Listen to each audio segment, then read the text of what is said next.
Hello everyone. In this video, we're going to go ahead and round out the pictures options. So this is kind of the trifecta. So we started with the option to go ahead and add images from your device. I showed you how to add images that are stock images.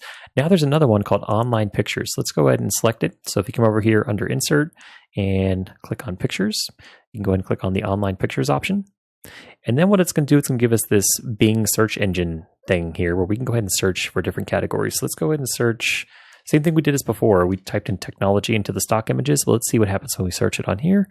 And you can see this gives us a whole bunch of random images here through Bing that are related to technology.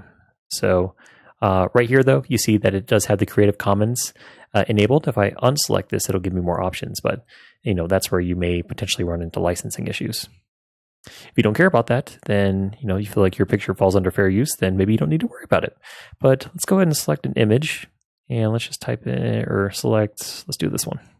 And again, same as the stock images, if you select multiple images, you'll see the number continue to build here. And all you have to do is highlight the image and click it, and you'll see the check mark appear if it's been selected.